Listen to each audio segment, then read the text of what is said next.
Olá pessoal, tudo bem com vocês? Hoje nós vamos fazer uma pequena visita aos anos 30, bem no começo da Segunda Guerra Mundial, na história de Vango entre o céu e a terra.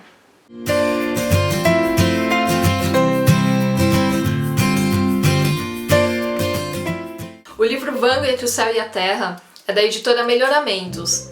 Eu acho que ela fez parte aí da infância de muita gente, mas agora ela tá trazendo livros jovens e livros mais modernos e tal, e o Vango vai ser o primeiro dessa nova leva da Melhoramentos. A história do Vango é mais ou menos assim. Quando ele era criança, ele foi encontrado numa ilha junto com uma mulher mais velha. Ninguém sabia se era mãe, se era babá, se era tia, se é que era da família dele ou não. Mas eles foram encontrados nessa ilha como se fossem náufragos. E a mulher, ela tinha perdido completamente as lembranças dela. Então ela não sabia de onde vinha, para onde ia, o que aconteceu. E ela falava várias línguas, ela falava grego, alemão, italiano, enfim. A mulher começou a falar várias línguas e ninguém sabia de onde ela veio. Mas os moradores dessa ilha acolheram os dois e eles começaram a morar lá. Então Vango cresceu no meio da natureza, se conectando com os animais. E em determinado ponto da vida dele, ele decidiu ser padre. Por que ele decidiu ser padre? Não sei, eu não sei o que se passa na cabeça de uma pessoa para ser padre. E aí quando ele fez 19 anos, ele foi ser ordenado a padre.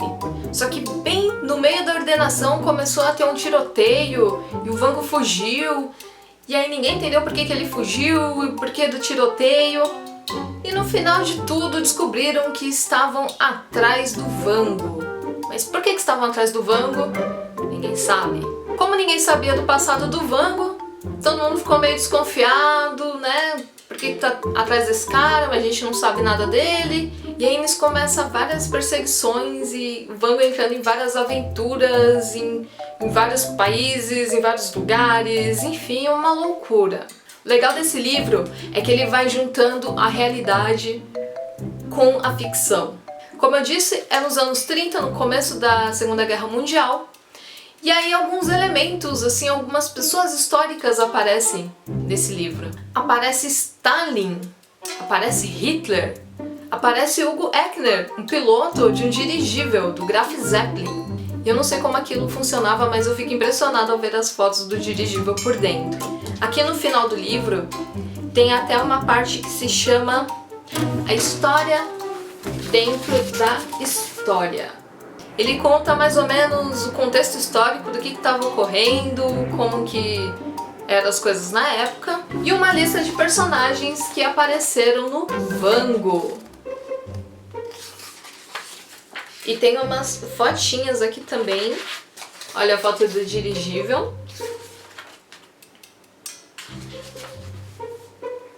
Dentro do dirigível, ó, tinha restaurante e tal, era muito grande, eu realmente não sei como isso funcionava. Eu achei muito legal esse livro, porque as letras dele são vermelhas. A história toda é assim, em vermelhinho. É muito bacana. Quando eu comecei a ler o Vango, eu tava passando por uma ressaca literária depois de ter lido A Caixa de Pássaros. Então no começo da história foi um pouco difícil de engatar, mas depois chegou um ponto que eu não conseguia parar e que eu queria chegar até o final do livro para saber mais da história do Vango, o que aconteceu, iam conseguir pegar ele, não iam, por que estavam atrás desse cara. E aí quando eu finalmente cheguei no final, eu tinha me esquecido de um pequeno detalhe. Esse livro é o primeiro de 2 livros. Então o final não conta realmente o final. E aí eu fiquei tipo...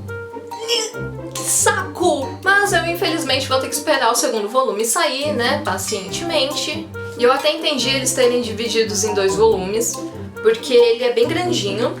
Vocês podem ver aqui. Ele tem 350 páginas.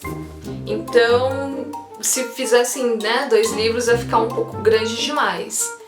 E ele não tem encheção de linguiça, gente. A história é corrida mesmo, tem várias coisas acontecendo ao mesmo tempo em vários lugares do mundo. Então é uma história que te envolve.